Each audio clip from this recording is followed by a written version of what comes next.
Juan, bienvenido. Bueno, chicos, bienvenidos a esta sesión del día de hoy. Esta sesión tiene que ver con el cuarto y último resultado de aprendizaje de la sesión de la competencia, promover la interacción idónea consigo mismo, con los demás y con el entorno laboral. Cuando empezamos a hablar de la importancia y del proceso de la ética, empezamos a decir que como competencia lo que pretende es que ustedes tengan una formación profesional integral. Y hablar de una formación profesional integral es hablar de que ustedes aquí vienen a adquirir conocimiento y así como vinieron a adquirir conocimiento, ustedes aquí vienen a ser mejores personas. Porque la ética tiene precisamente que ver con lo actitudinal, pero con la C.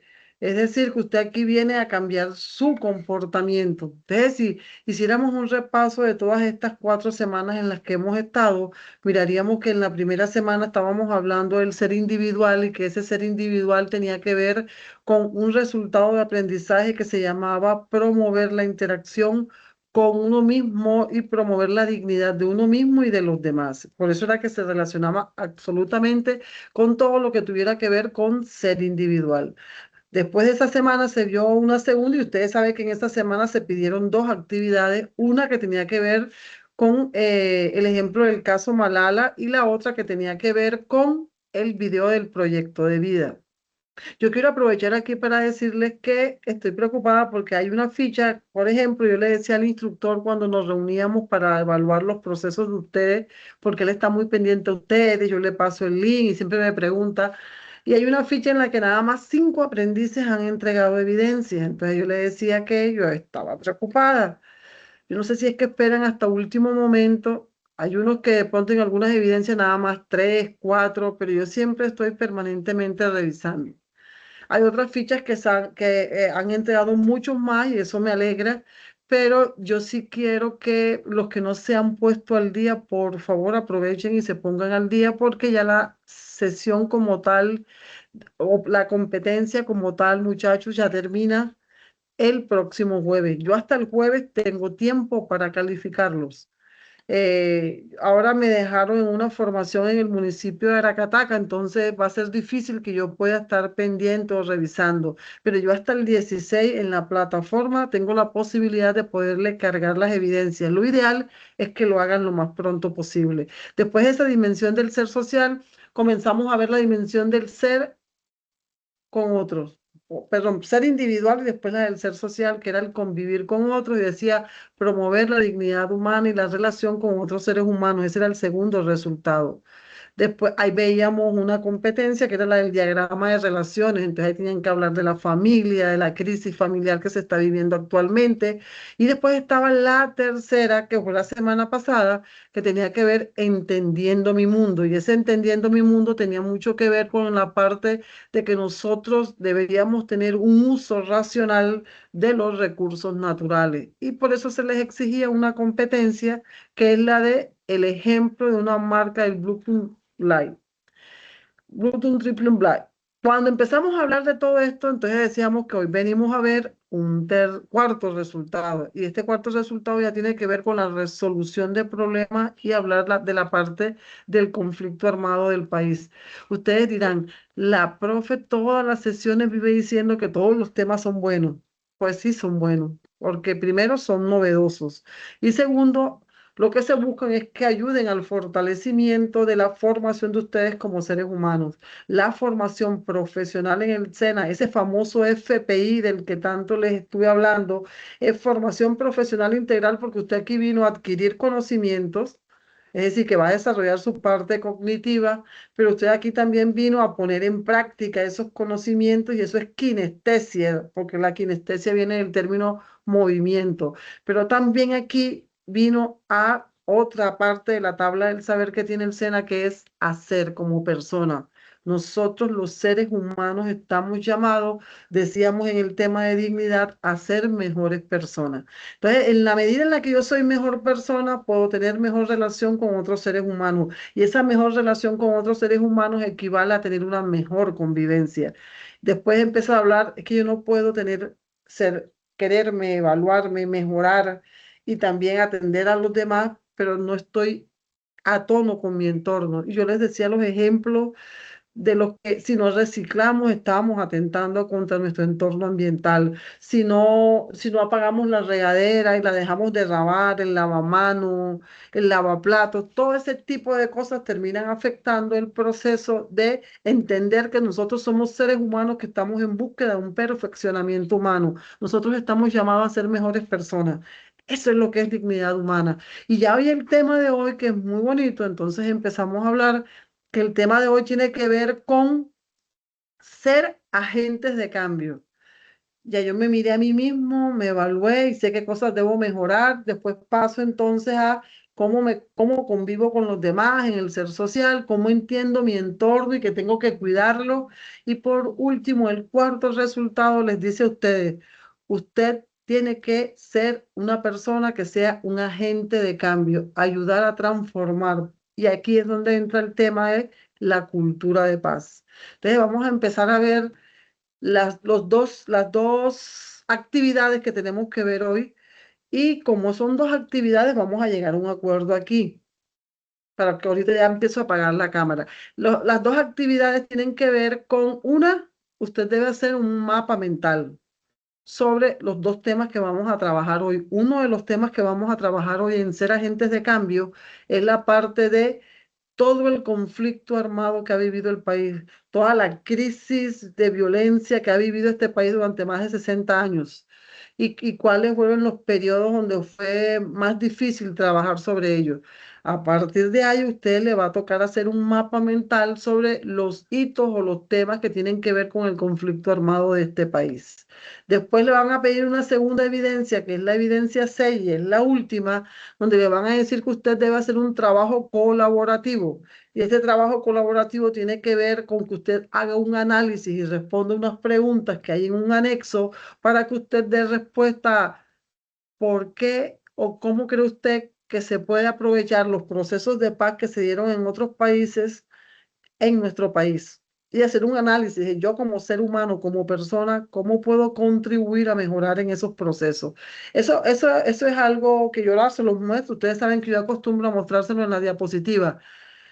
Como el tema es pesado y nos queda ya poco tiempo, yo voy a permitir que ustedes hagan esto en grupo. Disculpen, no se pueden exceder de 3 personas. Aclarando algo, el trabajo es en grupo, pero cada persona de ese grupo debe agregar la evidencia desde su espacio para agregar las evidencias.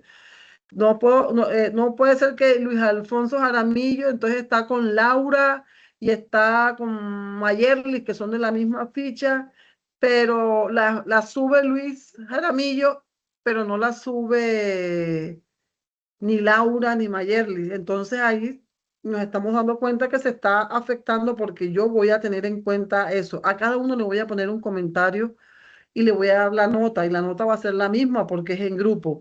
Pero la exigencia que les hago es que aunque les voy a permitir el trabajo en grupo, cada uno debe ingresar su propia evidencia desde su espacio donde debe cargar la evidencia.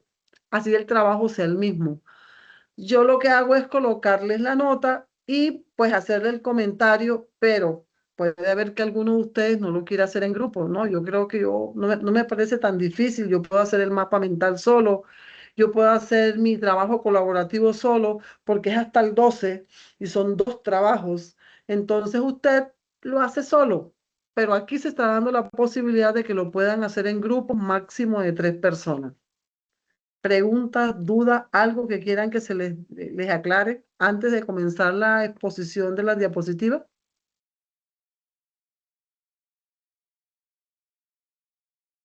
No, señora. Listo. Gracias, Robert. Entonces continuamos. Gracias, Luis. Ahí vi la manito. Ya ustedes saben que ahora que empiece a proyectar, ya dejo de. Ustedes son mis ojos, aunque coloqué el celular, pero me hace mucho eco y he tenido que separarlo desde donde estoy. Como les decía, ya voy a comenzar a compartir, voy a mirar desde el celular si ya se puede ver la proyección, si ya veo que se ve. Aquí el tema a tratar, como les decía, es ser agentes de cambio. Y dentro de ese ser agentes de cambio, entonces miren cómo está la parte aquí que dice ser agentes de cambio, en la parte superior, mirando de frente en la parte superior derecha. Bienvenido, tecnólogo en desarrollo de software, su formación virtual. La competencia, como les decíamos desde un inicio, es interactuar en los contextos productivo y social de acuerdo con principios éticos, ojo con esto, para la construcción de una cultura de paz. Esta parte de este tema que vamos a ver de ser agentes de cambio es donde empezamos a ver cómo puedo ser yo un agente de cultura de paz. Resultado de aprendizaje, que es el último, es el cuarto. Dice, contribuir con el fortalecimiento de la cultura de paz a partir de la dignidad humana y de estrategias para transformación de conflicto. Entre los temas que vamos a encontrar un tema que nos dice que hay algunas estrategias para poder resolver conflictos. La primera actividad que se va a tratar aquí es la actividad número 5. ¿Qué se pretende con esta actividad, muchachos? Que ustedes reconozcan los hechos históricos más representativos de la historia de Colombia, pero hay un énfasis especial, esos que están marcados por la violencia y los acuerdos de paz. ¿Qué se les va a pedir aquí? Un mapa mental, y el mapa mental está relacionado con los hitos del conflicto armado en Colombia en los últimos 50 años. Usted va a encontrar aquí un anexo. Y en ese anexo le va a ayudar a hacer, en el caso de lo del mapa mental, el anexo es el anexo número 7 que les va a ayudar a revisar y a mirar el contenido. Yo ahorita se los proyecto nuevamente. Se los muestro para que vean cómo es. La segunda actividad de aprendizaje dice, utilizar las estrategias de negociación frente a un conflicto colombiano, teniendo en cuenta relaciones interpersonales y las experiencias de otros acuerdos exitosos. Esa es la actividad como tal. ¿Qué evidencia se les pide? Una evidencia de producto. Esa es la evidencia número 6 y es un documento colaborativo de la solución del caso ustedes me preguntarán, ¿cómo así que un documento colaborativo de la solución del caso? Lo que pasa es que a ustedes se les va a pedir en el anexo 8 que vayan a documentos complementarios del material que se tiene en la plataforma y van a encontrar una revista que habla de un artículo de el conflicto armado en Sudáfrica, específicamente es en Sudáfrica. Se habla hoy en día que de los diálogos que se dieron a nivel mundial en los inicios del 2000, 2010, por allá, se habla de que este fue el proceso de paz antes de los inicios del 2000, porque a Nelson Mandela, que fue el que metieron preso, lo liberan en 1994 y él empieza a lanzarse a la presidencia en el 95 y fue presidente de Sudáfrica del 95 al 99. Bueno, pero después es otra historia que ustedes pueden analizar y revisar más adelante y yo de pronto al final les cuento un poquito de la historia de Nelson Mandela y de los procesos de diálogo de Sudáfrica. Hay una fecha establecida para esto y la fecha establecida es del 8 de julio al 12 de julio. Para la evidencia del mapa mental, yo les decía que hay una guía, que es el anexo 7. Y en el anexo 7 ustedes hay dos anexos, anexos 6 y 7, y en esos anexos ustedes van a encontrar, primero, cómo se hace un mapa, y segundo, cuáles son las indicaciones para hacer el mapa. Entonces, dentro de la guía usted va a encontrar un material que le dice que Colombia ha sufrido por más, desde el siglo XIX, viene sufriendo por conflictos y por diferencias. De pronto, en los últimos 60 años, el conflicto ha tenido mucha violencia marcada, pero nosotros podemos hablar de historia y nos damos cuenta que desde el siglo XIX había una guerra marcada entre dos partidos políticos que existían en esa época, que era el Partido Conservador y el Partido Liberal. Y si ustedes le preguntan y le piden a sus abuelos que les cuenten historias de esa época, de pronto ellos no la vivieron, pero sus papás, los papás de ellos sí, les van a contar que en esa época el predominio lo tenía el Partido Conservador y que cuando se creó el Partido Liberal, pues fueron víctimas de persecuciones por sus ideas liberales, por toda la vanguardia que querían tener. Entonces, desde ese momento ya hubo un conflicto armado en este país. Entonces, ¿qué pretende el SENA con esto? De que ustedes de pronto empiecen a mirar, a revisar las experiencias, a investigar mucho más de lo que les da la plataforma y ustedes entiendan que este país vivió una situación muy grave y que eso debe servir para que no la repitamos.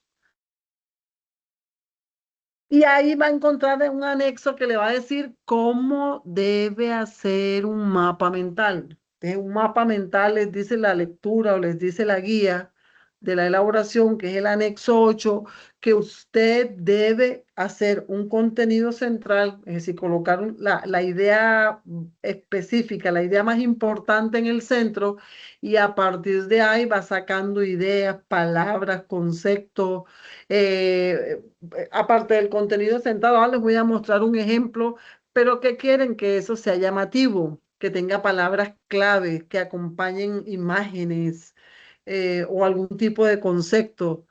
Van a ver cómo salen ramas y ramificaciones que permiten que de alguna manera de un componente general salgan cosas específicas.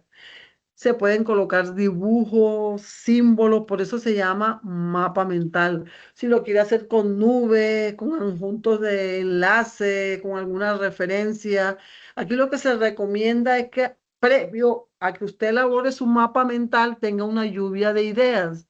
De pronto ustedes hagan una reunión virtual entre las tres personas que lo quieran hacer y empiezan a dar ideas y hacen el trabajo colaborativo. Ustedes saben que hay herramientas donde se puede empezar a digitar y a hacer cosas, más ustedes que son unos duros en lo de análisis y desarrollo de software para que hagan el trabajo en conjunto.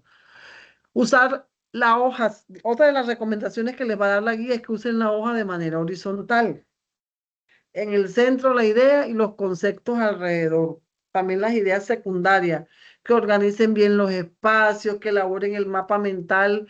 Si lo van a elaborar con imágenes y con tamaños que sean los mismos en caso de que sea digital.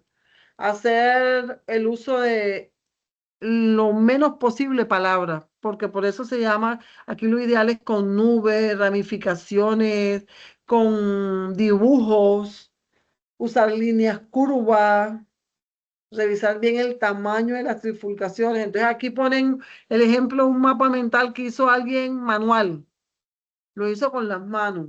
Entonces está la idea central, eso lo van a encontrar en la guía que ustedes tienen. A mí también está pero si uno se mete en internet, encuentra unos que a mi modo de ver son mucho más bonitos. Pero en la guía van a encontrar ejemplos como estos. Eso es lo que se quiere. Este es un ejemplo de un mapa mental. Aquí tienen otro ejemplo de un mapa mental, creyendo yo que este se ve mejor que este. Preguntas acerca de la evidencia sobre mapa mental, sobre los hitos de la violencia en Colombia.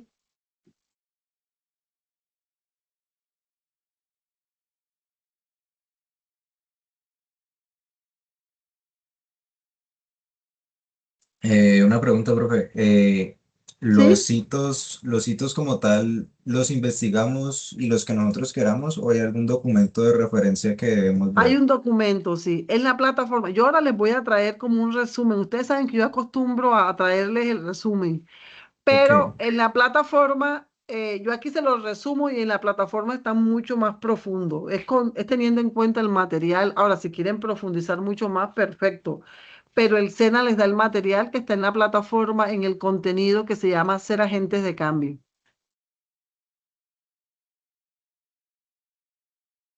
ok, ¿Alguna muchas otra? gracias. No, no, nada. ¿Alguna otra pregunta?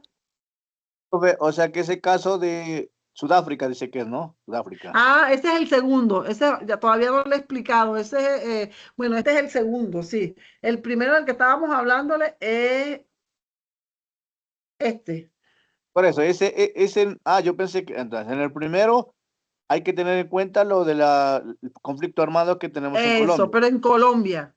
Sí, sí, en ese caso, por ejemplo, digamos, lo que usted conversaba es lo que decían el Frente Nacional, que fue el Eso. Partido Ahora vamos a Conservador hablar y del Liberal. Frente Nacional, de la ANAPO, de la M19, todo eso vamos a hablar Eso, ahora. por culpa de eso fue que surgieron Sí, como las FARC y otros como el ELN y bueno, eso. Muy bien.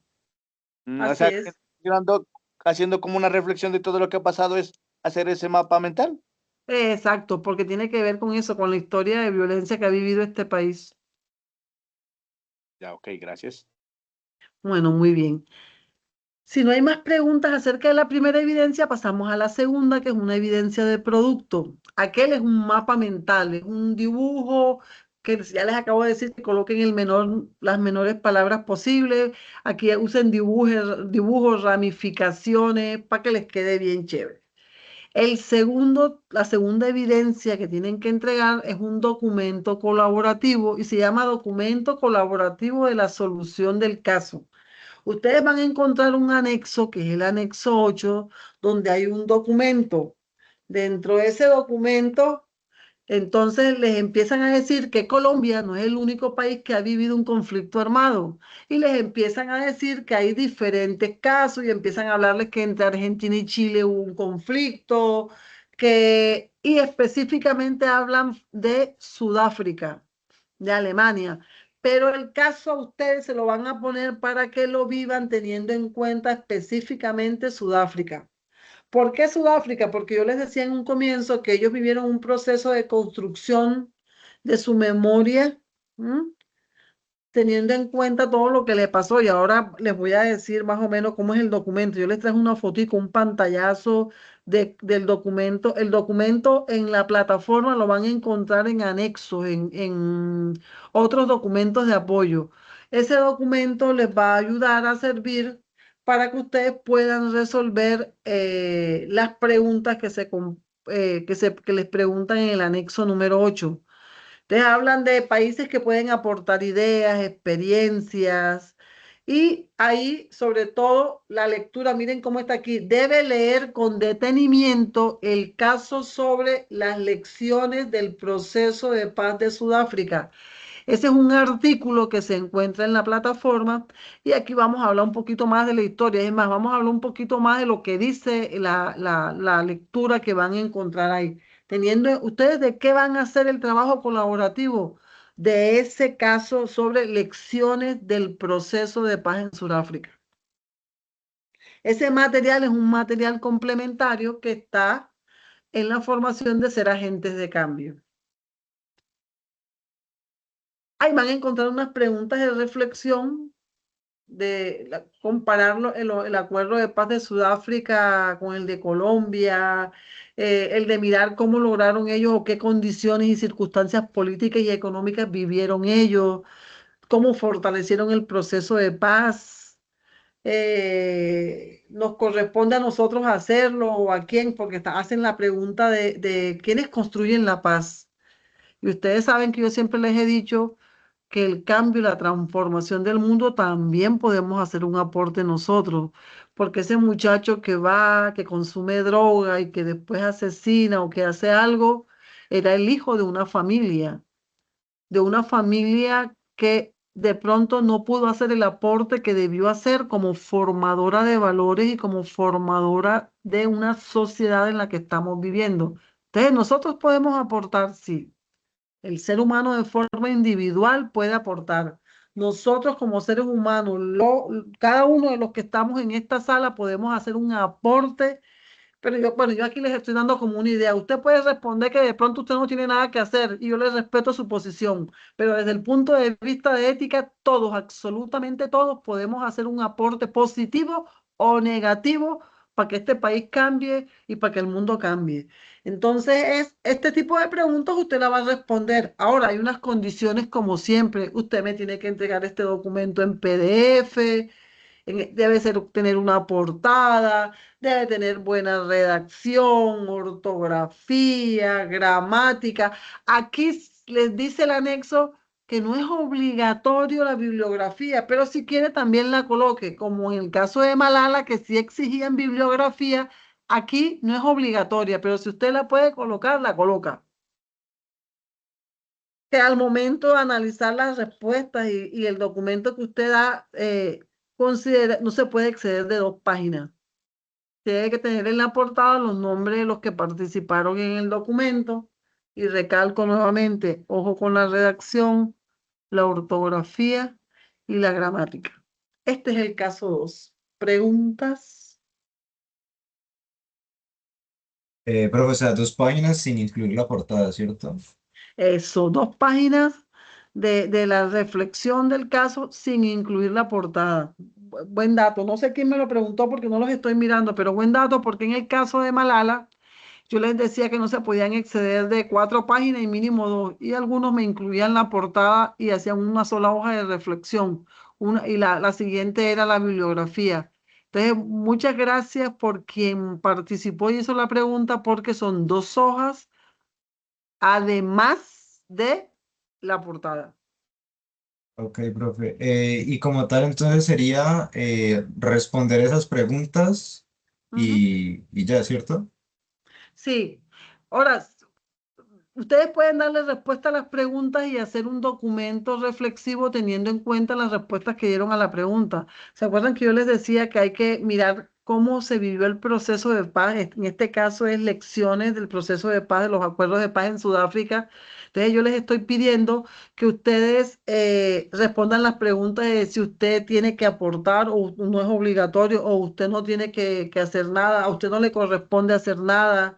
¿Qué responsabilidad tenemos frente a los procesos de paz? ¿De qué manera se fortalecen los procesos de paz? Ustedes pueden responder esas preguntas y yo les acepto que ustedes me entreguen un documento reflexivo de 2 hojas teniendo en cuenta las respuestas que dieron a la pregunta. O en su defecto, pues responden cada una de las preguntas.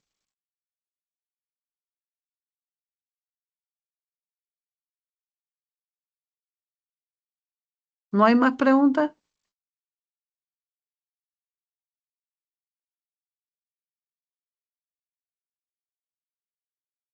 No, señora. Listo. Bueno, entonces continuamos. Nosotros estamos viendo en la plataforma, este es el contenido que van a encontrar. Ser agentes de cambio. Y dice que nosotros debemos implementar una cultura de paz. Y esa cultura de paz debe implementarse teniendo en cuenta que nosotros somos seres humanos que aparte de adquirir conocimiento, también tenemos valores y actitudes. Y miren lo que dice la diapositiva, actitudes con C. Actitudes con C tiene que ver con comportamiento y valores. Actitudes con P tiene que ver con habilidades, es decir, que las que ustedes vienen a aprender aquí, manejo de software, algoritmos, todo lo que tiene que ver con inteligencia artificial, es decir, lo que vienen a hacer eso es actitudes con P de habilidades. Ustedes vinieron a estudiar al SENA a desarrollar habilidades, pero aquí se habla, como es desde el punto de vista de ética, que ustedes vienen aquí a adquirir actitudes con C que tiene que ver con los comportamientos y hacen un énfasis especial en el ser agentes de cambio y el énfasis especial que hacen es nosotros como agentes de cambio debemos rechazar la violencia y debemos prevenir los conflictos. En alguna de las sesiones que vimos, yo les decía, ojalá y aprendamos a resolver los problemas, porque un problema que no se resuelve se acumula con otro, con otro, con otro y termina generando un conflicto. Y los conflictos se pueden resolver, pero es más difícil y puede terminar generando tragedia, más dificultades, resentimiento. Entonces es mejor que usted resuelva los problemas en la medida en la que usted los vaya teniendo, para que no vaya a haber una acumulación de problemas y termine habiendo inconvenientes. Aquí en este tema hay que tener muy en cuenta el tema de los derechos humanos. Entonces, este es el tema que vamos a empezar a ver en el día de hoy. Y miren esto que dice aquí, el aprendizaje aquí propuesto articula un análisis crítico, primero de la historia reciente de nuestro país, con mecanismos y alternativas de resolución de conflictos y promueve la práctica restaurativa, es decir, que va a buscar que el individuo se comprometa con el cambio social, que se reconcilie. Cuando veíamos el ser individual, yo les decía, muchachos, no guarden resentimiento. El resentimiento para los psicólogos es nosotros le decimos a un paciente que nos llega con resentimiento, deje de estar repitiéndose a sí mismo: me abandonó, se buscó otra persona, me dejó con mis hijos, nada, porque usted está repite, resentimiento es repetir y repetir sobre lo mismo, que te termina generando una llaga es a ti y no al otro. Entonces el otro feliz con otra mujer o ella con otro hombre y tú todavía con el dele y dele, y el que se está haciendo eres tú, porque el resentimiento no le hace daño al que se le siente, el resentimiento le hace daño al que lo siente. Y en este caso, el que lo está sintiendo es el que está recuerda y recuerda y recuerda. Entonces, hay que eliminar esa repetidera, ese rebobinar, porque te termina haciendo daño. Y cuando tienes un problema con una persona y entonces estás con él, me hizo esto, me maltrató, y tú vas a querer vengarte, eso hace daño. Entonces, dentro de los componentes del cambio, habla de la reconciliación y la justicia. Por eso es que se habla del tema de los agentes de cambio. Miren, este país vivió, este es otro tema, aquí lo estoy mostrando, pero ustedes lo van a ver mucho más allá. Pero cuando empezamos a hablar del tema en Colombia, la raíz de los problemas importantes que tenemos no son de ahora. Yo les decía a ustedes al inicio, desde el siglo XIX, cuando había relaciones que provenían de violencia entre conservadores y liberales, ya se venía hablando ese. El problema fue que con el tiempo ya eso tenía un matiz político. Con el tiempo se fueron presentando inconvenientes y aquí uno de sus compañeros, que tampoco vi quién era, decía, esa fue la época del Frente Nacional. Ahorita mismo acabó de decirlo su compañero. Y esa fue la época entre 1958 y 1978. Pero la política, cuando se presta al interés de otras cosas diferentes a lo que debería ser, termina generando en algunas personas eh, la necesidad de querer salir a buscar solución.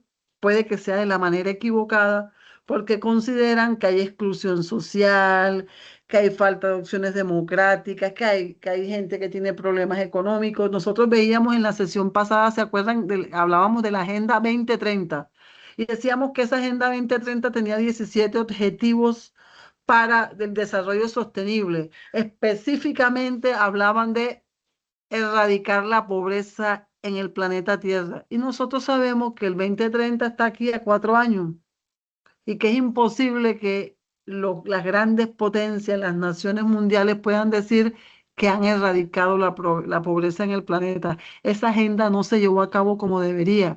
Dice que otra, no exclusión. Sabemos que se dan procesos de exclusión. Entonces, lo bueno de todo esto es que se buscan reunir, hacer cosas, pero es que no sirve de nada el papel.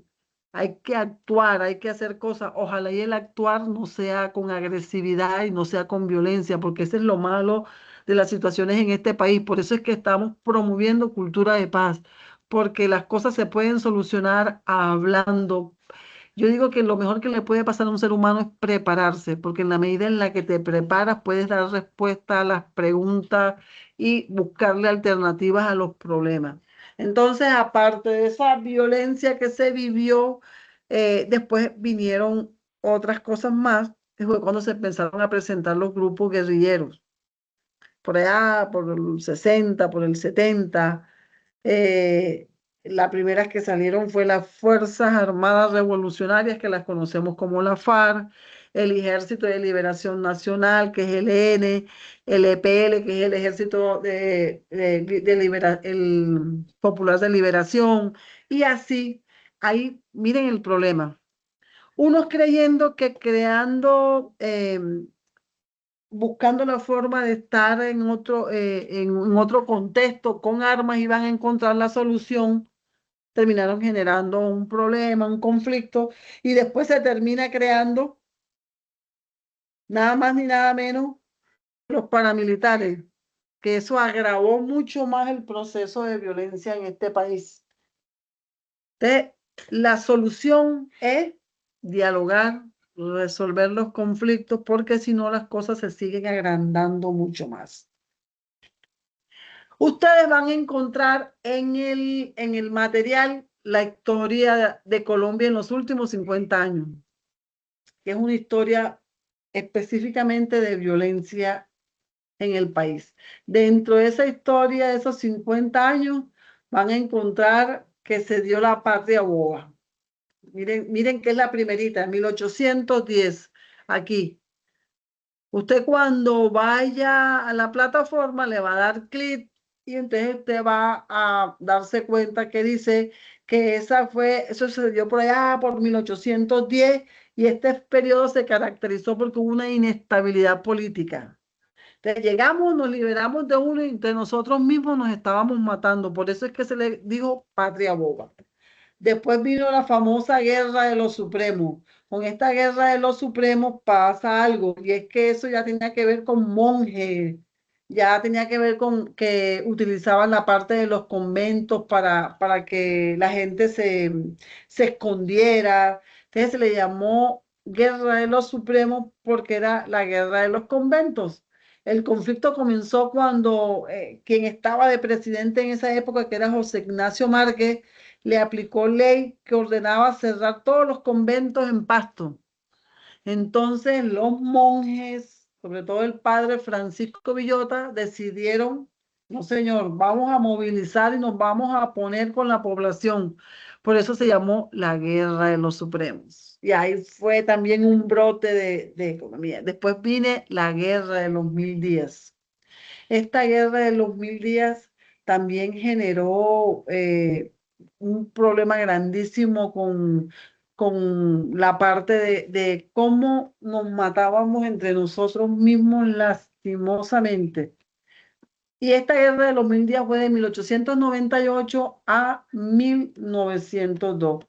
Yo quiero que tengan en cuenta que cuando empecemos a hablar del mapa mental que tienen que hacer, entiendan que esta guerra de los 1000 días fue una guerra civil que se dio directamente en Colombia y lo que quiero yo es que ustedes hagan como si fuera algo que fuera con el tiempo, con las fechas, con edades, que ese mapa mental vaya en 1810 se dio esto, y coloquen un dibujo característico de la patria boba, coloquen un monje ahí como el de la Guerra de los Supremos, vayan mirando cómo buscan un dibujo que caracterice el proceso de poder mirar cómo hacen ese mapa mental.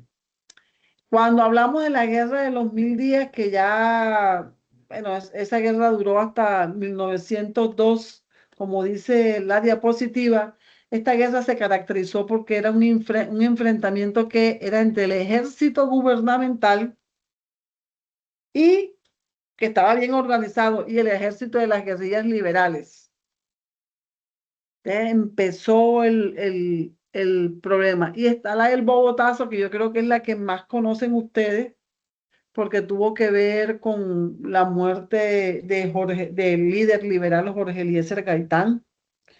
Este hecho marcó un hito en la historia de Colombia y dio inicio a un periodo de conflicto conocido como la violencia en lo más extremo, porque él se caracterizó porque de alguna manera, como era una guerra entre liberales y conservadores, Gaitán tenía como una figura carismática. Él representaba, era defensor de las clases populares y como fue asesinado, eso creó una polarización en el país desde el punto de vista político y social. Y su muerte generó una reacción impresionante. Las multitudes se congregaban en el centro de la capital y se dieron saqueos, incendios, destruyeron bienes públicos y privados. Eso se le conoce como el Bogotazo. Aparte de eso, entonces empezamos a hablar de lo que decía uno de sus compañeros, que hablamos del Frente Nacional, esa guerra que se generó entre el Partido Liberal y el Partido Conservador terminó generando esto. Cuando empezamos a hablar de este Frente Nacional, entonces empezamos a decir que lastimosamente, después de ver la guerra, fue como una guerra bipartidista. Lo que yo les decía en un comienzo era como ver eh, la violencia que se daba entre el 58 y el 74, y fue un periodo de sucesión ahí se daban los periodos de cada 4 años, 16 años de gobierno de coalición, es decir, parecía que se distribuían las cosas, pero el principal objetivo, porque se llegó a un acuerdo político precisamente para ver si se paraba la guerra, fue por allá por 1968. Ustedes saben que el SENA se creó en 1957 y en plena creación del SENA, el SENA fue creado por un decreto ley porque en esa época de ese decreto ley había una junta militar, porque en ese periodo en el que se creó el SENA estaba como presidente el general Gustavo Rojas Pinilla. Entonces estaba ese, después viene el nacimiento del ANAPO. Cuando hablamos del ANAPO, hablamos de la Alianza Nacional Popular. Esta Alianza Nacional Popular era un partido político colombiano que lo fundó, ese fue fundado por allá por el 61 y lo fundó Gustavo Rojas Pinilla. Entonces, ese ANAPO, normalmente sus dirigentes eran militares que formaban parte en ese momento de partidos de izquierda. Está el Polo Democrático Alternativo, está el Movimiento Progresista, después sigue la FARC, que ya es como más parte de la historia que nosotros actualmente estamos viviendo. Ustedes saben que ya ellos se desmovilizaron, o bueno, hubo la desmovilización de la FARC. Está lo mismo que el ELN, ya en esta época entre la FARC, el ELN o el surgimiento de las guerrillas, que normalmente se fundamentaban en el hecho de que ellos no estaban de acuerdo con la forma como lo que manejaban el Estado, el gobierno, manejaban la inequidad social para ellos. No había igualdad. Está la parte del ELN, este era un sacerdote, Camilo Torres.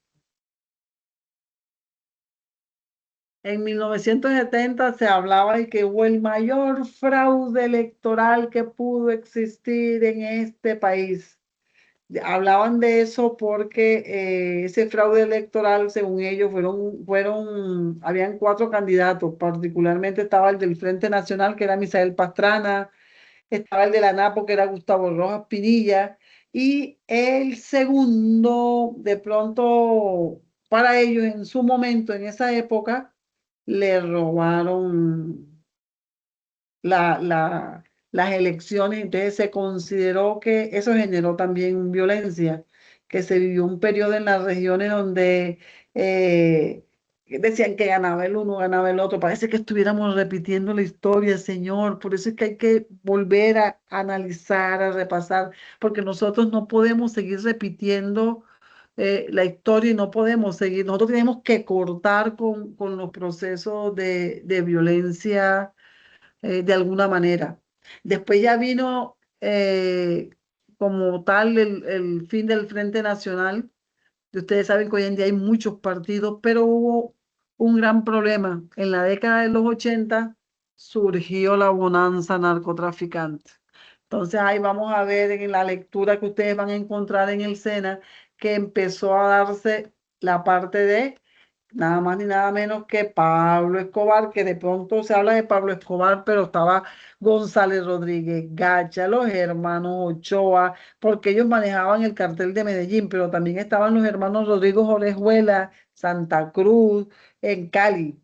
Entonces, de alguna manera, ellos también terminaron generando, que aunque tenían una fachada empresarial, terminaron generando un conflicto grandísimo en el país y una época de violencia que yo alcancé a vivirla. Yo estudiaba en Barranquilla y era normal escuchar, explotó un carro bomba en tal parte. Yo me acuerdo que yo todavía estudiaba bachillerato. ¿En qué época fue que mataron ¿Quién del que está aquí me dice en qué época mataron a Luis Carlos Galán? La muerte fue en 1989. Yo todavía estaba estudiando bachillerato. Rojas Pinilla, todo eso fue producto del cartel. Después se dio el proceso de desmovilización del M-19, en el 93 matan a Pablo Escobar, y después se da la masacre de Mapiripán, que dicen que fue producto de los paramilitares. Después se le infiltró el Estado y ustedes saben que en Ecuador, que eso hasta generó un conflicto entre los dos países porque Colombia no le avisó que entró a territorio ecuatoriano donde se estaban escondiendo y dio de baja al que en su momento, en ese momento era considerado el líder de el grupo de la FARC y terminó generando un conflicto grandísimo. También se habla que se dieron los diálogos de paz en el 2017, pero ustedes saben que no se llegó a ningún acuerdo. Por allá se habló de la famosa, bueno, en el 2017 sí se dieron, porque fue cuando estaba este señor Santos. Estábamos hablando que el tema de la silla vacía se dio en otro momento cuando estaba Andrés Pastrana como presidente, que despejaron el Caguán, que todo, pero nunca llegó a la mesa y se le denominó el tema la mesa vacía. Ya vieron toda la temática que van a tener que tener en cuenta para hacer la primera actividad que se les pidió, mapa mental. Yo aquí se los resumí, allá está más completo en la plataforma, pero prácticamente lo que yo les resumí es como lo que pasó, pero ustedes tienen todo el derecho de ir a ampliar el conocimiento allá con ese material que está ahí, que se les mostró, ustedes van a desarrollar el mapa mental. ¿Nos queda claro?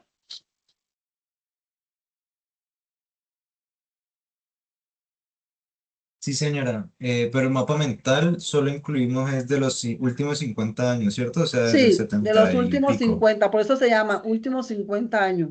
No se vayan para el siglo XIX, sí. Muy bien, Samuel.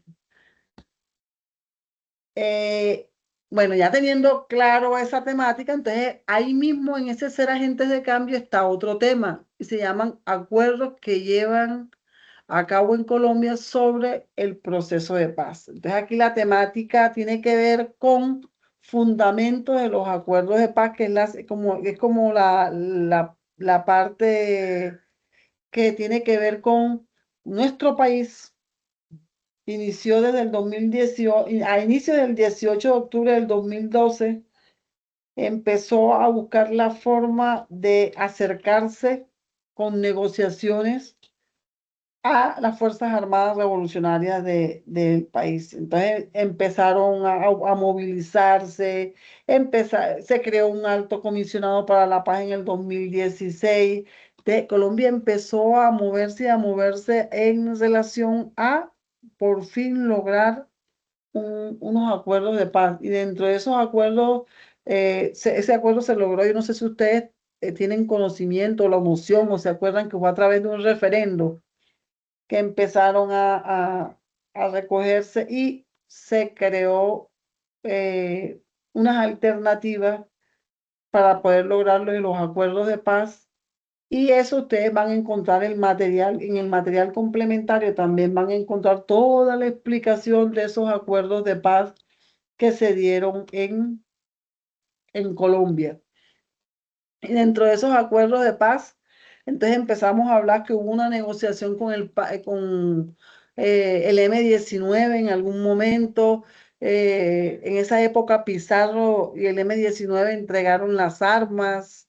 Se logró hasta que ellos se convirtieran en un partido político. Ahí el problema, Navarro Wall hacía parte de eso, nuestro presidente Gustavo Petro. ¿Quién más hacía parte, aparte a él lo mataron, al que era el líder del M-19?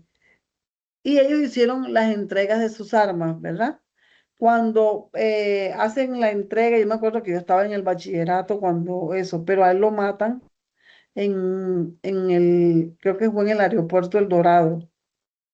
que iba saliendo y alguien, creo que la orden fue de Pablo Escobar o algo así decían, pero sí se dio la negociación con el M-19. Y está la parte de la negociación con el EPL también. Con el EPL, bueno, ya no se escucha hablar mucho del Ejército Popular de Liberación, eh, pero con ellos se alcanzó a hablar de los diferentes acuerdos de paz y entonces yo aquí se los traigo resumidos. Miren, Colombia ha hecho acuerdos de paz M-19, EPL, PRT, con la FARC, con el ELN. Se supone que todo eso es con la finalidad de lograr esto, que se den los fundamentos del acuerdo de paz, de poder decir basta, de poder decir ya no más violencia en este país. Esos fundamentos del acuerdo de paz lo que buscan es que se dé fin al conflicto armado. Y yo les decía ahorita que aquí se creó hasta el cargo de un alto comisionado para la paz desde el 2016 y que esto se logró a través del referendo. ¿Qué se busca con los fundamentos de los acuerdos de paz? Y aquí es donde empieza a hablar el tema para la segunda, para el documento colaborativo. ¿Sí? Profesora, yo tenía una pregunta.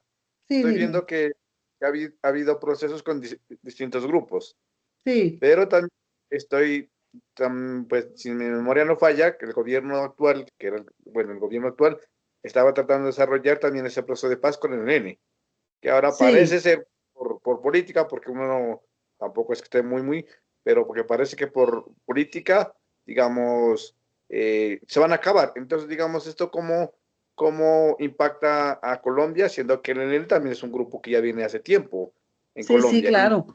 incluso dice que se aumentó por Ajá. lo de las disidencias de las FARC. Entonces, digamos, en este caso de que, bueno, dicen que el gobierno entrante, no quiero meterme mucho, Esperemos que no, que va a acabar, esperemos que no, espero que se llegue, esperemos que lleguen a, lo que se habla es de que no, que hay que atacar a los bandidos, pero en este país hay que entender que nosotros tenemos que sentarnos a dialogar.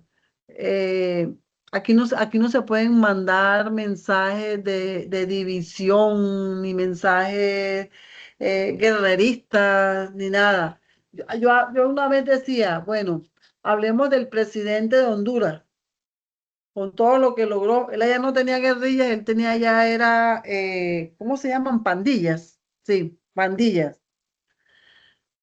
Primero, porque Honduras es un país más pequeño que Colombia, es decir, no podemos hablar de que hay un Bukele, no, porque aquí no se puede eso. Segundo, eh, se deben seguir los procesos de paz porque es la única forma como vamos a dejar de estar derramando sangre. Yo me imagino que en el momento de estar así en caliente en esto, es decir, la única forma como vamos a lograr la paz es con diálogos. Yo siempre he creído, bueno, como yo les dije en algún momento, yo soy psicóloga y también atiendo en consulta psicológica. Y a uno le duele ver cómo a un niño que le matan a su papá o a veces se lo matan delante de él, empieza a guardar resentimiento y a creer que la solución para sacarse ese dolor es acabando con quienes lo agredieron. Yo sé que de pronto es un mensaje que ustedes dirán, ah, pero es porque usted no lo ha vivido, si usted lo viviera no sería igual. Yo ojalá, ojalá y no tenga que vivir una situación así. Y en caso de que ni Dios lo quiera la viva, yo ojalá le pido a Dios que no me cambie mi forma de ser. Porque yo siempre he creído que existe la justicia divina y a mí me han pasado cosas no como esas, pero yo todo digo, arriba está el que para abajo mira. Y porque me quedaría mal que yo esté hablando de ética. Por ejemplo, a veces mi hija que tiene 16 años entra un momento aquí donde yo estoy en el estudio y coge y entra y sale y se queda escuchándome. Y entonces aquí todos le dicen que es una psicóloga en miniatura, que no ha ido a estudiar psicología, pero que ella cuando me ve con las charlas virtuales se queda y ustedes la escuchan hablar de qué son las ventanas del Johari, qué son mecanismos de defensa, que hay tuvo un laxus lingüe, entonces le dicen psicóloga en miniatura. Pero ustedes se imaginan que yo les iba dictando una charla y que les iba diciendo cuáles son las alternativas o qué tienen que hacer y que mis hijos estén escuchando y digan, no, eso no es ella, no puedo. Entonces a mis hijos siempre les he dicho, hay que partir del hecho nada más de que si yo tengo un conflicto, un problema con una persona, ellos no deben tomar parte. Ese es mi problema, esa es mi dificultad, soy yo, no ellos. Y ellos pueden seguir hablándole a la persona, pueden seguir porque yo no puedo ponerle cargas a mis hijos. Eso lo estoy hablando desde la familia, lo estoy hablando desde como yo, como ser humano. Pero si lo ponemos en el entorno, también tenemos que actuar así. Yo oro todos los días por mi país, oro porque llegue la paz, que se acabe la violencia. Ojalá y se pueda dar, ojalá y se pueda dar. Esperemos que no se acaben los procesos. Yo entiendo que vengan y quieran mejorar cosas que consideren no se estaban haciendo bien, pero no terminar acabando con los procesos de paz o diálogo, porque aunque tenemos una violencia que no la están generando exactamente ellos, porque ahora resulta que en nuestro país también hay bandas delincuenciales que creo que hoy en día están haciendo mucho más daño que, que las guerrillas. Pero bueno, eso es subjetivo, eso lo puedo estar pensando yo. Ustedes tienen todo el derecho a pensar diferente. Pero yo creo que la violencia en este país y los casos que se ven, que están en una cabaña, que asesinan, que pasan, es impresionante la guerra interna entre bandos. Ojalá y no. Ojalá y no, porque la finalidad es hablar desde la casa, con los hijos, de una cultura de paz, pero también desde el gobierno, desde quienes nos dirigen, no solamente a nivel de Colombia, sino a nivel mundial. De ahí el tema que está aquí al frente de ustedes, que se llama resolución de conflictos y negociación. Dentro de ese proceso de paz, Colombia lo ha hecho con la FARC. eh, pero buscamos que ojalá y también sea con los diferentes actores que tienen que ver con el conflicto armado en este país, entre ellos el ELN. Miren cuáles son los mecanismos de autocompositivos y hablan de auto porque usted mismo puede darle solución al problema. ¿Cómo? A través de una transacción, dos, mediación, tres, amigable composición. Cuarto, conciliación. Y se llaman autocompositivos porque usted no va a necesitar ni un juez, ni ir a una inspección de policía, ni ir a la fiscalía. Usted tiene un problema con un vecino, con algo, usted puede hacer estos cuatro aspectos para que pueda lograrlo. Y entre ellos está la transacción. Les pongo el ejemplo. Ustedes, sus hijos o usted o nosotros de pronto de niños en el colegio tuvimos una discusión con un compañero, fuimos a palabras graves, puede que hasta hubo agresión y llega de pronto el docente, porque siempre hay un tercero que les dice, por favor, nada de pelea, me hacen el favor. Y entonces llega el docente y los hace que se hablen y les dice, me hacen el favor y se dan la mano. Lo ideal es que ese darse la mano sea sincero, no porque la profesora lo pide. Pero hablar de transacción es hablar listo. Calmémonos, dejemos las discusiones así, nos damos las manos, no ha pasado nada. Pero se necesita de alguien, en este caso yo les decía, la profe o un papá que ve que los hermanos se la pasan peleando, peleando, peleando, y el papá dice, no, señor, ya no más. Esto lo voy a acabar. Disculpen. Va pasando un señor, nunca ha pasado y hoy pasa un señor con un escándalo vendiendo algo. Cuando empezamos a hablar de la transacción, entonces el papá ve que siempre están discutiendo. Yo he escuchado historias que papás de la época de por allá de los 80 cogían cara con cara a un hijo y los amarraban y hacían que se estuvieran que ver la cara todo el tiempo porque o dejan de pelear o los tengo tan pegados que van a tener que saber qué es cómo respira el otro y de pronto así lograban la solución para que dejaran de pelear. Esa no debería ser la transacción porque eso hay algo de agresión, pero las transacciones son eso, llegar como una conciliación con una persona que interviene y dice, bueno, ya, vamos a darnos la mano. Está la parte de la mediación. Como su nombre lo dice, cuando hay una disputa se busca también a un tercero, pero ese tercero tiene que ser imparcial. ¿ok? Una persona que no tenga que ver, ese mediador no puede estar ni de un lado ni del otro, con ninguna de las partes. Y lo que pretende es lograr las satisfacciones en las necesidades. Hay un libro que a mí me encanta que se llaman Los 7 hábitos de Stephen Covey. Ese psicólogo escribió ese libro y para mí es un libro bestseller. Ese libro habla de 7 hábitos y uno de los hábitos de los que habla dice que el ser humano debe manejar la teoría de ganar, ganar. Porque cuando maneja la teoría de ganar, perder, es decir, que una de las partes va a perder, no va a haber conciliación, no va a haber resolución de un problema. Lo ideal es que las dos personas cedan y que las dos ganen en algo.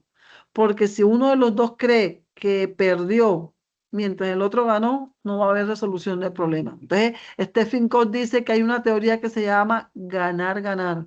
Que siempre que intentemos resolver un problema, busquemos la forma de darle solución a ese problema, dejando a las dos partes de alguna manera, entendiendo que perdieron algo ambos, pero también ganaron. A eso se refiere el de la mediación, es buscar mediar de tal forma que las dos partes sientan que han ganado. Y está la de la amigable composición. Esta parte, como lo dice, lo que se busca es que haya un cumplimiento y que el componente principal es que todo sea amigable, que ese tercero que sea designado sea una persona particular o una entidad que busque conciliar, pero de forma amigable. Aquí no tiene que haber ningún escrito, no tienen que ir a fiscalía, no tienen que ir como les decía en un comienzo, a inspección de policía. Y la conciliación es cuando se busca resolver un problema, que normalmente lo hacemos aquí en nuestra sociedad, porque hay una parte de la legislación que busca, y es aquí donde se busca la forma de que las dos partes concilien y así como se busca llegar a una conciliación, en esta parte de la conciliación sí hay una parte de una entidad intentando conciliar. Y en caso de que no se logre, entonces hace un tránsito hacia el juzgado. No, que la voy a denunciar porque ella dijo que mi hija no era señorita. Entonces la voy a denunciar por calumnia. Usted va, ella quiere ir a la fiscalía, de pronto hay una persona que interviene y le dice, no, pero ¿para qué van a hacer eso? Eso se va a volver más público, la pelea va a ser grande, no hagan eso, tomen las cosas con calma. Puede que se llegue a un acuerdo ahí, todo quede, la persona pida disculpas, diga que ella no lo dijo, o que la otra persona diga, no, estaba atentando contra la dignidad de mi hija, yo esto lo paso a un juzgado o lo llevo a otro punto más grande. Y también esos son unos mecanismos que tú mismo puedes buscar, pero hay unos mecanismos que dependen de otros. Entonces ya ahí se habla de un arbitraje, se habla de una persona que es la que interviene para resolver, pero ahí sí hay un litigio, ¿ok? Ahí sí hay algo. Entonces estamos hablando de los jueces, estamos hablando de que también existen conciliadores dentro de las comunidades, sobre todo las indígenas, en las zonas rurales. Están los conciliadores que también son los abogados, los conciliadores de equidad. Todo esto son mecanismos que de alguna manera influyen para que usted tenga en cuenta el proceso de entender que debe resolver un problema. ¿Esto con qué finalidad? Con la finalidad de que usted maneje la cultura de paz. La cultura de paz lo que procura es que usted tenga un comportamiento de no a la violencia, de prevenir los conflictos, de buscarle solución a las cosas, sobre todo a los problemas, mediante el diálogo. A eso se refiere la cultura de paz. ¿El SENA qué pretende? Que se promueva una cultura de paz en medio de la educación. Por eso es que a ustedes se les habla del tema.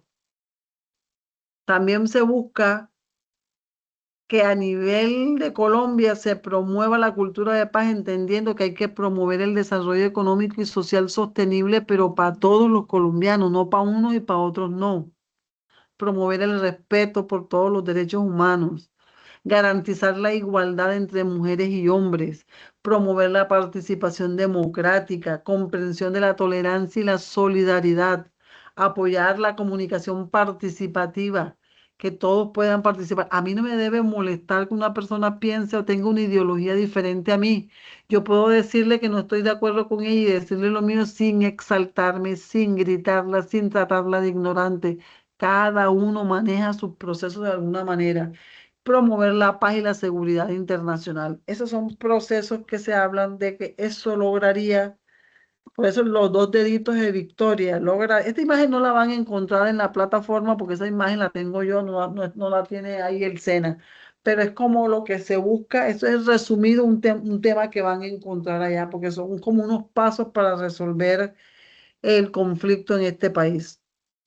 Hay que buscar la mejor forma de reunir, dicen que información sobre el problema que está pasando para poder tener una visión más clara de qué pasó y qué generó ese problema y no ser imparciales. Aquí yo quiero poner un ejemplo en casa, cómo puedo yo ayudar a que haya un conflicto o eliminarlo.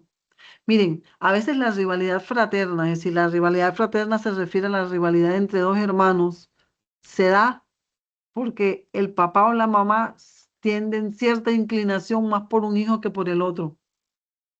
En psicología decimos que eso no es malo, porque tú puedes creer que de pronto porque tu hijo piensa como tú, porque es atento contigo, porque te consiente, o de pronto porque es el dolor de cabeza y siempre tiene a la mamá corriendo para un lado para el otro. Eso no quiere decir que no quiera al otro hijo, sino que tiene una inclinación a estar más pendiente a uno.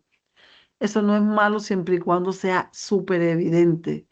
No, que pones dos platos de comida y la presa, hay una presa más grande, evidentemente el doble de la del otro.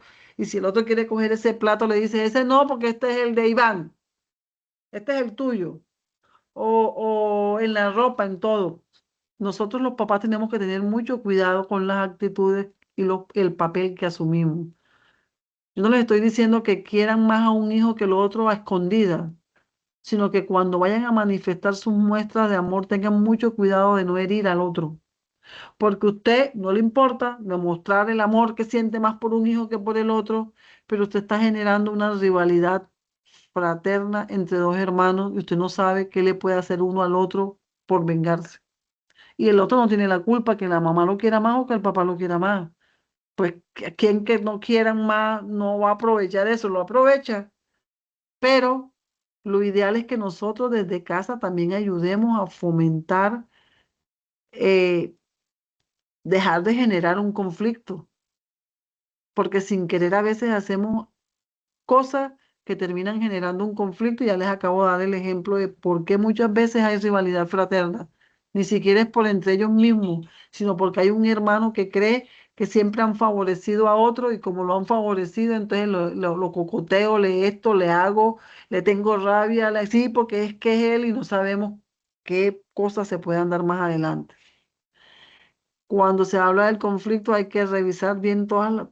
Bueno, ¿qué fue lo que hiciste? ¿Qué pasó? Hay dos hermanos peleando y la mamá y el papá nada más escuchan al uno y le creen y no al otro. No.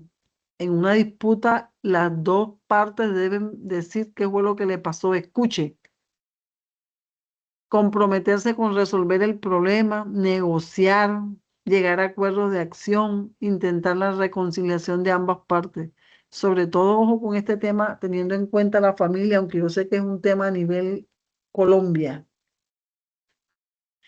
Para hablar de resolución y de que ustedes sean seres y agentes de cambio, allá en la plataforma también van a encontrar unas habilidades específicas. Y dicen, la primera habilidad que debe tener una persona que quiera ser parte de la resolución de un conflicto es tener clara la orientación. Es decir, debe ser una persona que no le guste la violencia, porque si van a poner a una persona que es violenta a resolver un problema, ya empezamos mal, ya desde ahí la orientación está mala. La persona que debe orientar o ayudar a un proceso de conciliación y de resolución de problemas debe ser alguien que sepa de compasión, que le guste la equidad, la justicia, que se tenga confianza, respeto. A eso se refiere la habilidad de orientación. La segunda, habilidad de percepción. Es decir, que cuando se comunica un conflicto, ¿cómo lo manejan? ¿Cómo lo perciben? Ah, no, yo voy a resolver un conflicto de un problema con algunos con el tema de la homosexualidad, por ejemplo. Pero la persona que buscan tiene la percepción de que los homosexuales son malos, que no deberían, es decir, no puede, porque ya está teniendo un preconcepto, ya viene con un estereotipo, y esa persona no puede ayudar a resolver ese conflicto. Manejo de las emociones, inteligencia emocional, capacidad de manejar mis emociones, y eso se logra con el autoconocimiento, con el autocontrol, con la motivación permanente a ser mejor cada día, con habilidad social, cuando yo soy capaz de tratar bien a las demás personas, cuando tengo empatía, es decir, que cuando siempre busco ver lo bueno en el otro ser humano, no lo malo, siempre busco aunque sea una sola cosa que sea buena. A eso se le llama tener manejo de las emociones, que no es otra cosa que inteligencia emocional. Y por último está la parte de comunicación, entendiendo que la comunicación debe ser asertiva, que yo siempre debo tener una actitud de escucha. No, mi hija se fue por una fiesta y llegó, le dije yo que tenía permiso hasta la 1 y se presentó a las 3. No espero a que ella llegue y explique, sino que voy cacheteando, pegando y de todo. Entonces yo siempre le digo a los papás que tienen conflictos con los hijos, escúchelo. No, pero es que yo lo iba a castigar, pero escúchelo, no importa, después lo castiga. Usted, lo que necesita esa persona que está al frente suyo, que es su hijo, es tener la sensación de que ella explicó. Usted escuchó la explicación, no lo convenció, la castiga el castigo. Ah, no, de pronto ella explica y cuando ella explica usted dice, no, ¿verdad? Tiene justificación. No tenía quien la trajera, yo no le contesté el teléfono, la persona que la llevó no se quería venir y se vino a las 3 y tuvo que traerla a esa hora. De pronto lo convence y usted le quita el castigo, pero escuche, deje que él hable y diga lo que tenga que decir. Hay que tener siempre una actitud de escucha. Todos esos papás que dicen, no, es que yo la castigo, pero castíguela, pero antes de castigarla, déle la oportunidad. Los adolescentes lo que quieren es que los dejen hablar, que los escuchen. Se los digo por experiencia propia, porque yo tengo dos hijos, ya tengo uno de 22, cumplió 23, perdón, y la niña de 16. Y me ha resultado escucharlos y decir, ya te escuché, listo, perfecto, entendí tu explicación, hay castigo. ¿Ya? Pero mami, hay castigo. ¿Y por qué hay castigo? Por esto y esto. A veces mi mamá me dice, ¿tú por qué tienes que explicarle por qué le pones una norma? Y le digo, porque ellos son mis hijos, son seres racionales y merecen que yo también le tenga que explicar por qué. Porque de pronto ellos no miran la magnitud de lo que hicieron y yo tengo que abrirle los ojos porque todos tenemos un yo social y mostrarle. Yo no soy una familia perfecta, pero procuro en lo más mínimo ser la mejor mamá que pueda. Hay momentos que puedo no tener control de las emociones y les digo, ¿pero por qué? Porque yo soy muy estricta en qué hacen esos zapatos ahí, por qué esa camisa está ahí, por qué no abrió la toalla. Y ya le he bajado el ritmo a eso, porque ellos son muy disciplinados y me dicen que son muy disciplinados porque yo soy muy estricta en ese proceso, porque para mí la disciplina es importantísima, pero me ha dado resultados. Mis hijos ocupaban en el colegio el primer puesto. Cuando me encuentro con alguien en la calle, todos hablan maravillas de ellos. Me dicen, ay, se parecen a la mamá, son más saludables, saludan, dan besos, abrazos. Yo les digo, ah, entonces estoy haciendo el trabajo bien. Entonces sigo por el mismo camino. Mi mamá, pero ¿por qué no los regaña? Porque yo los regaño a cada uno en su cuarto y le digo lo que le tengo que decir. Yo no puedo deslucir a mis hijos. Eso no tiene nada de malo. La gente que crea lo que quiera, pero el resultado está en que mis hijos son personas de bien, gracias a Dios. Que soy imperfecta, sí. Por eso es que yo les digo, nosotros sí podemos mejorar todos los días podemos llegar a ser mejores. Mis hijos en algún momento me decían la generala, porque desde ahí llegó la generala, yo no sabía la generala, ellos y el papá se hacían la palabra y un día no les toqué ni nada, sino que me pegué a la puerta y escuché cuando ellos sienten que yo llego en el carro y empezaron a hablar y a decir, estaban corriendo, armando las cosas porque tenían un desorden en el cuarto, el papá y ellos, y yo antes de tocar, escucho que dicen, ya llegó la generala y me dio un dolor porque me dijeron la general a mí. Y cuando yo entro, yo le digo, ¿cómo me dijeron? Y entonces el papá lo que dijo fue, no, no, de 3 soles, tú eres la que mandas aquí. Entonces yo, ¿cómo? Eso me dolió y después yo fui, mami, y me dijo, de pronto estaba como muy estricta, entonces empecé a cambiar, a moldearme, soy exigente, pero no tanto como era antes, porque yo no quiero ser una generala de 3 soles en mi casa. Yo quiero que ellos entiendan que soy su mamá y que lo que quiero es formarlos para su bien, que quiero que sean personas de bien. Entonces, la invitación prácticamente es a mejorar, a tener un pensamiento creativo, porque yo les hablo de que ese pensamiento creativo es importante porque eso va a permitir que ustedes puedan buscar estrategias para mejorar las relaciones con otros, para buscarle solución a los problemas que tengan. ¿Preguntas hasta ahí? Profe, yo tenía como una acotación, ¿no? Lo que usted Sí, decía claro, es adelante. correcto, ¿no? Porque nuestra Constitución en el artículo 22 incluso dice que el derecho a la paz es de obligatorio cumplimiento, ¿no? O sea que debemos buscar siempre la procura por la paz y los Así mecanismos es. alternativos de solución de conflictos. O sea, es algo como decir de obligatorio también que la misma Corte ha dicho que, por ejemplo, en el caso del proceso de la paz que se dio con las FARC, fue la Corte la que le dio el visto bueno, porque pues si en el artículo 22 está establecido que la paz es un derecho, independientemente, digamos, de ideologías políticas, sino que es lo que está establecido por la Constitución. Así es. Muy bien. Gracias por el aporte. Y miren la foto que les estoy mostrando.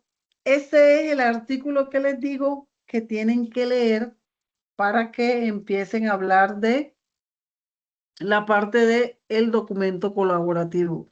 Se llama así, Lecciones del Proceso de Paz Sudafricano. Miren,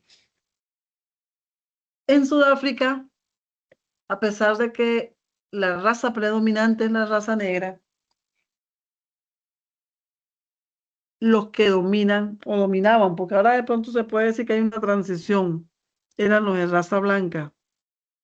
África es un país riquísimo en minerales, en productos para la alimentación.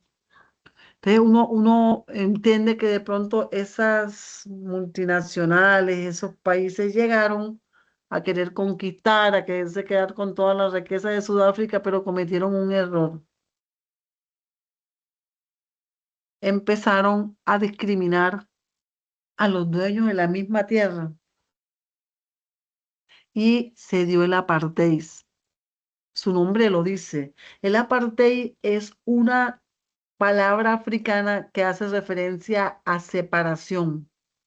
Ellos hicieron una segregación racial.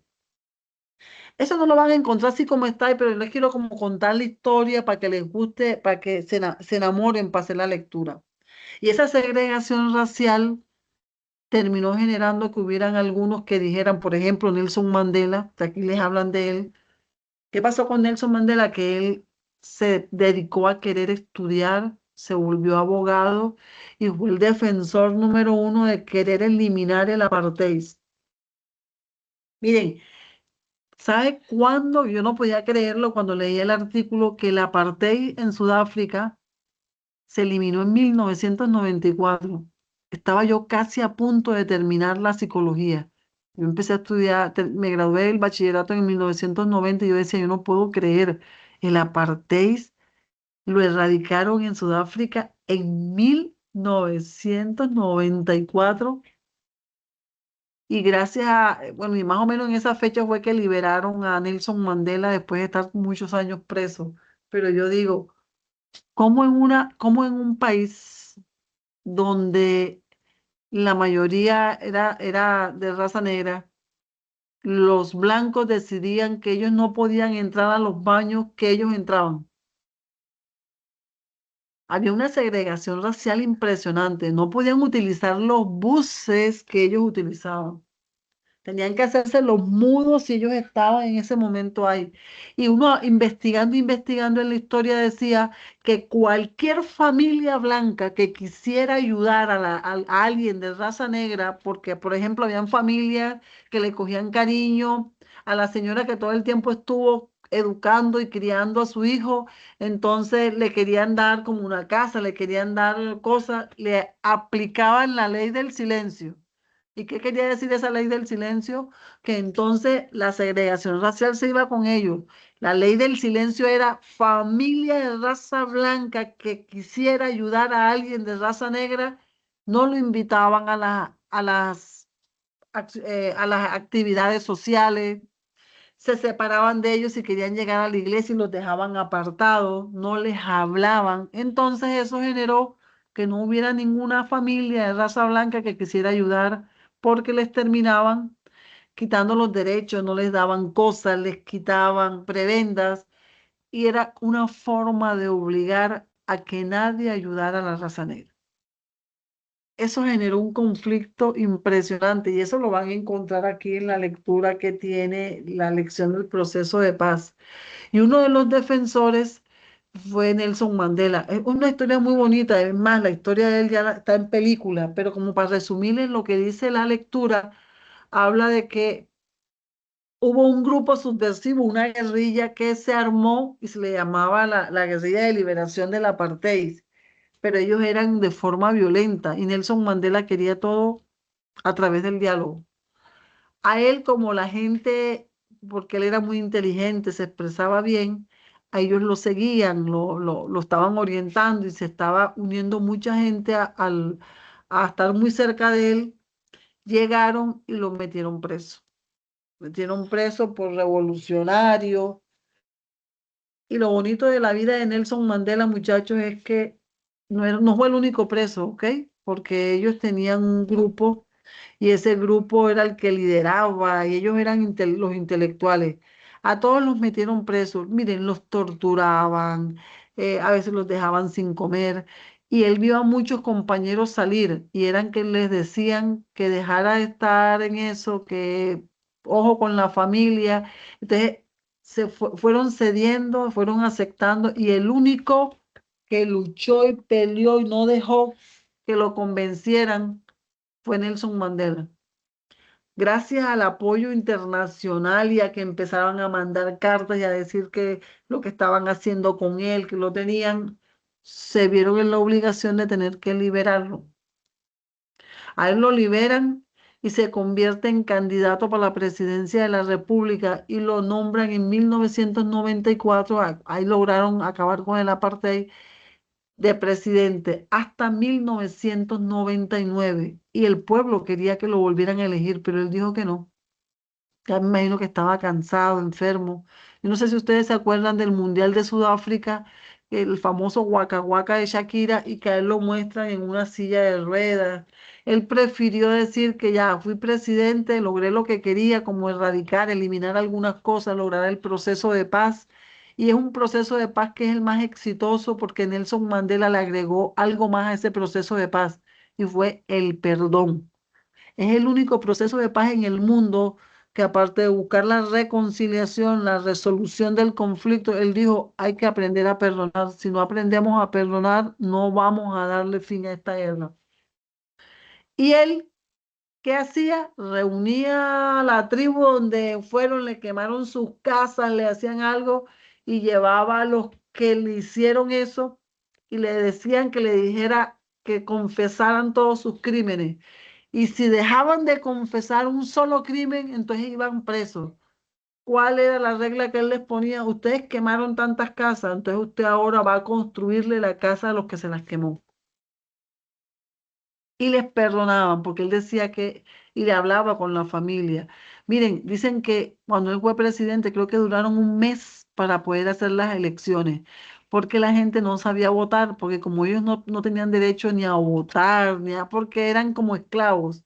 Y él decía que no sabían sufragar. Ellos tenían que explicarles con el dedo cómo tenían que coger la tinta, ponerla, y como tenían que ir de tribu en tribu con calma, fíjate, el proceso de elección de él fue lejísimo. Te los invito a que vean esa lectura y a que amplíen todo lo que puedan. Hay videos muy bonitos acerca de los procesos de paz, pero ustedes particularmente, aquí les tengo la fotico. En documentos complementarios van a encontrar que hay una revista que se llama La Rebelión y que colocó este artículo acerca de lecciones del proceso de paz surafricano. Muchas gracias. Quedo atenta a preguntas, algo que ustedes eh, me quieran decir, algo que les genere algún tipo de duda. Volvemos a recordar, tenemos unas dos evidencias, que son las dos últimas evidencias, la evidencia número 5 y la número 6. La número 5 tiene que ver con, ¿qué les decía? ¿Cuál es la 5? ¿Quién me responde cuál es la Eh, evidencia? la Mapa del mapa mental. mental. Muy bien. ¿Y sobre qué es ese mapa mental? Últimos 50 años del conflicto en Colombia. Los hitos del conflicto. Muy Ujú. bien. ¿Y qué recomendación se les da? ¿Que el mapa cómo debe ser? Con figuras, con dibujo, con ramificaciones, que debe llevar una idea central o un dibujo central y a partir de ahí hablar de todo ese proceso de paz que vivió este país. ¿Y cuál es la segunda evidencia que le piden, que es la evidencia número 6? El caso de Eh, Sudáfrica, sobre todo eso. sí, la Muy bien, reflexión. exacto. Ese que les acabo de dar, que les resumí la lectura que tienen sobre las lecciones de los acuerdos de paz en Sudáfrica. ¿Y cuál es la recomendación? ¿No deben excederse de cuánto? 2 páginas. Muy bien, pero no incluye. La portada. La portada. Muy bien, muy bien. Están súper pilosos. Yo pensé que venían bajitos de nota por la pérdida de la selección, pero los veo bien. Chicos, ha sido un placer. Yo para Profe, ya, ¿sí? una cosita antes de que vaya a cortar. Para usted y para todos, en Sajuna veo que dice del 11 al 13, o sea, desde este sábado hasta el lunes van a estar en mantenimiento, no va a estar disponible la plataforma. Anda, no he Eh, visto. Entonces, intenten adelantar todo lo que puedan para él y yo les voy a ampliar entonces la fecha hasta el 14. ujú. Pero todo el que pueda el 10, hágalo el 10 porque del 11 al que me decía. Del 11 al 13, de sábado a lunes. Así, señor. El 11 es sábado, 12, 13. Bueno, entonces yo ahora voy a cambiar la fecha, menos mal que me dijiste, voy a cambiarle la fecha hasta el 14. ¿Para qué? Porque es que yo sé que les queda poco tiempo. Nos volvemos a reunir el viernes para mirar, despejar dudas, inquietudes, la sesión de despejar dudas e inquietudes. Gracias por comentarnos porque no había visto. Yo hoy estuve en Aracataca, en un municipio aquí, dándole ética a un grupo presencial que me pidieron que colaborara con esa formación. Y Aracataca queda a hora y media de Santa Marta, pero hubo un trancón de casi una hora y eso fue horroroso, muchachos. Duré casi 8 horas cuando nada más voy a dar formación entre el viaje, ida y vuelta. Pero no vi entonces en la plataforma, voy a estar pendiente. Y la invitación es que entiendan que ustedes son agentes de cambio. Ustedes tienen un compromiso ético, muchachos, y es transformar esta sociedad. Por eso es que el SENA siempre ha buscado que ese tipo de procesos de formación sean integrales. Estamos intentando impulsar la transformación de nuestro entorno y la mejor forma es que lo hagan ustedes. El verdadero agente de cambio es el que asume con responsabilidad los temas que se trabajan aquí. La ética, se los vuelvo y se los repito, no es solamente un contenido. Tienen que aplicarlo. Tienen que mirar los procesos de la parte actitudinal. Usted tiene que entender que usted tiene que hacer o liderar acciones que sean de justicia, de equidad, de reconciliación. Por eso les decía, como papá, como mamá, como hijo, usted entienda que usted está obligado a transformar este país y sobre todo que siempre les recalco, no olviden que ustedes son la carta de presentación de la entidad más querida por todos los colombianos. Nosotros tenemos que entender que la única forma para que el SENA siga cumpliendo con eso es que Ustedes que van a ir a hacer una práctica en algún momento, que van a estar interactuando con otras personas, sepan, ah, es del SENA, qué bien. ¿Cómo se nota que es del SENA? Ustedes son nuestra carta de presentación y de paso ustedes son su propia carta de presentación en una empresa porque son los que van a permitir que los tengan en cuenta para que los dejen trabajando en esa empresa. Entiendan que el verdadero cambio comienza cuando yo transformo mi vida aplicando valores éticos y acciones para que cambien, pero desde mi vida cotidiana, ser agente de cambio no solamente hay que exigírselo al Estado, al presidente, a los ministros, a los senadores, no nosotros, porque nosotros somos agentes de cambio desde lo cotidiano. Hasta aquí termina la sesión, me emocioné el problema de la psicología, pero lo que se busca es que ustedes se transformen, que ustedes sean mejores personas, que lo logren. Y yo por acá tengo, hablando con el instructor José, quedó que hoy entraba, que quería hablar con ustedes. José, no sé si cierro la sesión, la grabación, porque estamos empezando a grabar, como sigue la grabación, cerramos la grabación y te queda, eh, o seguimos con la grabación. Hola, profe. Buenos días, chicos. ¿Qué más? Buena, ¿Cómo están? Buenas noches. Espero que se buenas encuentren bien. noches. Sí, profe, vamos a cerrarla. Bueno, listo, vamos enseguida aquí a detenerla. Profe, yo tenía una pregunta. ¿Sí? Que le iba a decir, profe, lo que sucede es, hasta el 12 tenemos plazo para entregar todas las evidencias hasta la que nos faltan, pero a mí me faltan 2 evidencias. Entonces, sería Hasta hasta... hasta el 14 tienen Ah, fecha. ya. Ya les voy a cambiar la fecha. Ya no es hasta el 12 sino hasta el 14 teniendo en cuenta lo que nos comentaban que la plataforma va a estar en mantenimiento. Entonces, mientras la plataforma está en mantenimiento, aprovechamos y adelantamos las actividades de tal forma que cuando se reinicie nuevamente bien el 14 las puedan colocar. Yo voy a estar recibiéndolas sinceramente máximo hasta el 15 porque ya el 16 estaba de testigo el profe José, ya debo colocar las notas no solamente en la plataforma de Sajuna, sino en Sofía Plus, para que ustedes no tengan ningún inconveniente. Entonces, ya hasta el 16 estoy con ustedes, me imagino que ya empiezan a ver otras cosas.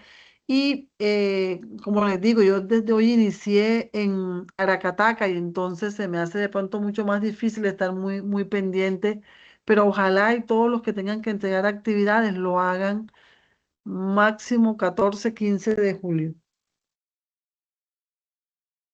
Listo, gracias. De nada.